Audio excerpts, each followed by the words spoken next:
Now, how can you optimize your business during high demands? There are a couple of different items that you can think about. So let's start talking about overbooking. Overbooking your hotel is a fairly simple way of increasing your revenues for your hotel. What is actually overbooking and why do we do it?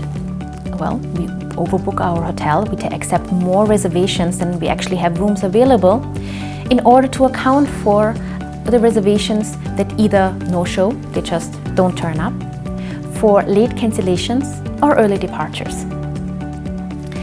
And how can you now account and how much should you overbook your hotel by? Well, it really depends hotel by hotel. So think about how many no-shows do you have every day? How many late cancellations and how many early departures? Start tracking these numbers.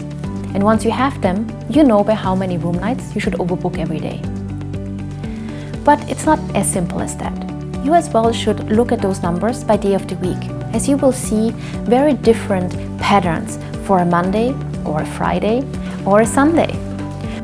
For example, many people would like to check out on a Thursday instead of the Friday because the Thursday meeting ended early and they can actually reach the last flight of the day home. You just lost your occupancy on the Friday. So you can see on the shoulders of the week you might have higher early departures than in the middle of the week, etc. Another thing you have to think about is the business mix on each of the days of the week. If you have a big group in-house and they, for example, check in on Monday and check out on Friday, well, on Wednesday, you probably will not have so many no-shows, etc. happening because the big group is taking up so much of your space. So you really have to think about the day of the week trends, your market mix, but as well your seasonality. Once you have that, you can actually put overbooking decisions in place for your hotel.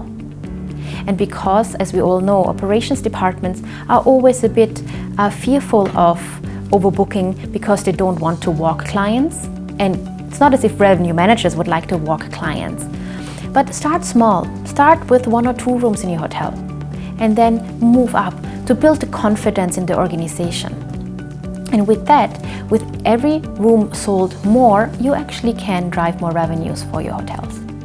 Another thing you should think about is your bar pricing, your best available rate, the retail rate out there. Everybody calls it differently. Now, during high demand periods, you can actually increase your rates, and many of our hotels are doing that already. But actually, you can flex your pricing much more often. Think about your hotel, for example, is not doing so well on a particular day. They are only selling 50% occupancy. But your competitor hotels, they got lucky, they all have a couple of groups in their house and they're selling at a much higher occupancy and a much higher rate.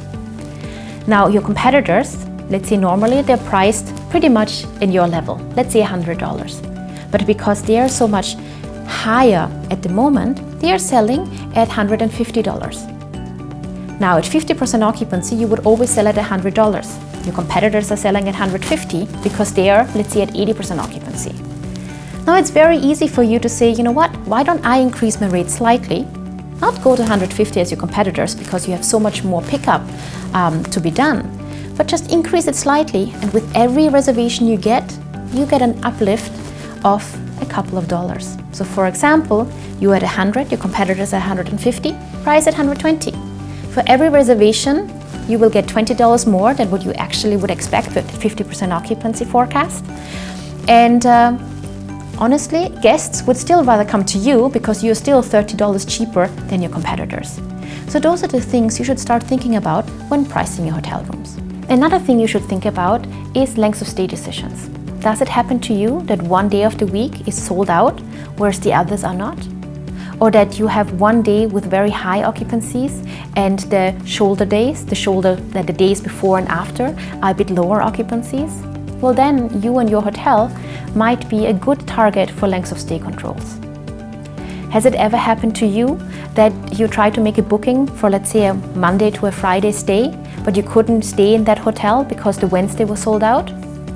Well, again, that is because that hotel probably did not have lengths of stay decisions in place. If your hotel is in a situation like that, think about putting a length of stay of maybe 2 nights on a Wednesday to allow clients who are willing to stay longer periods get access to those rooms and turn away the clients who are only willing to spend one day in your hotel. As we all know, the longer a client stays, the more he spends not only on room revenue, but the more likely he will eat in our restaurants, use the internet, use our bars, maybe go to the spa, etc. So it's always good to have longer lengths of stays in our hotels than just the one-night stays.